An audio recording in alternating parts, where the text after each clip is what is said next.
Hi, Caroline Kearney here at Powell Arts with Lauren McLean in front of her beautiful piece that will be in our juried show from March 17th through the end of May.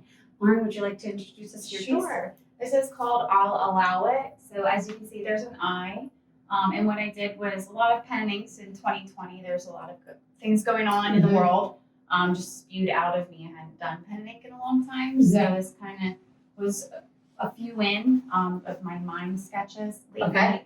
So you have an eye here. There's a lot of detail and like introspective work. Yeah. A lot of design in there. And then there's an owl here. And I'll Allow It was more so just the way of the world, and people at each other's throats, and you know, I will sit back and kind of watch. So that's what was the inspiration for it.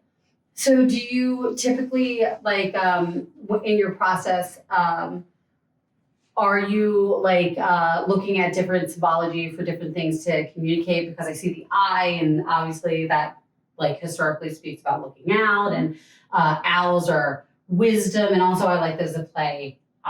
I'll allow it. So do you play with that kind of imagery a lot? I do. I'm very into creative writing and poetry. That makes sense. That's kind of where it comes from. But it's more meant to be, you know, giving you my perspective on the world, but also like I'm sitting back and kind of looking after what's happening. I'm not engaging it. Yeah. More like an owl sitting in a tree and just watching. Observing what's happening and gaining perspective. Yeah, I'm not one for a lot of conflict. I like to kind of sit back and not intervene unless necessary. Yeah, that makes sense. So some people could learn that lesson. So you said that you had taken, like you had been away from pen and ink for a long time, and this is obviously, it's black and white, but it's very like, I think sometimes we associate graphic, like things that are graphic in style with a lot of colors, but this is a strong, like, the lines are strong and crisp, and I would say graphic in nature because you're telling a story with a line.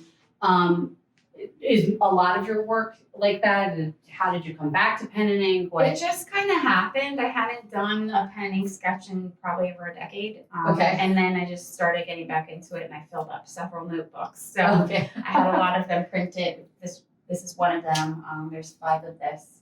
So ultimately, it's just kind of happened naturally. I paint all the time. I do a lot of pet portraits and things. I did for that. People, but my painting is more abstract and very colorful. There's a lot going on.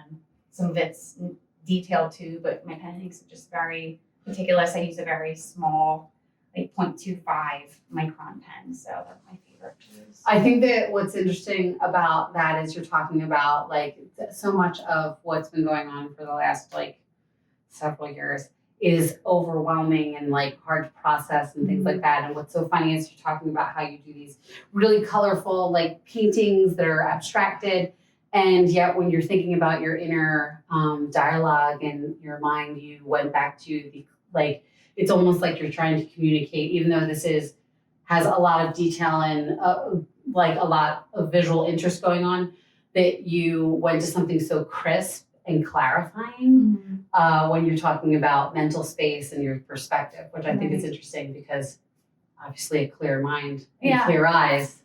And these pen and inks happened when I was winding down from my day. So being out in the world, wearing a mask all day. I had a mother who was going through lung cancer treatments. So I had to wear a mask all the time, and you know, people yelling at you for wearing one or yelling at you for not wearing one. And there was just a lot happening. So by the end of the evening, I just needed to sketch to like get the stuff out of me so I could sleep. Yeah. So that's kind of where they came from. So, well, it's a very timely piece, and it has great visual interest and little discoveries that you can find within it. So yeah, there's a lot in there too. I'm not going to explain everything. I like to leave it up to is that something I was going to say? Is that the intent? Like what you want the viewer to take away? You want them to feel something from it.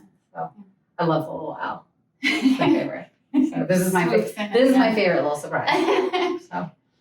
So we hope that everybody will come take a look at Lauren's work at Powell Arts starting on March 17th. Thank you.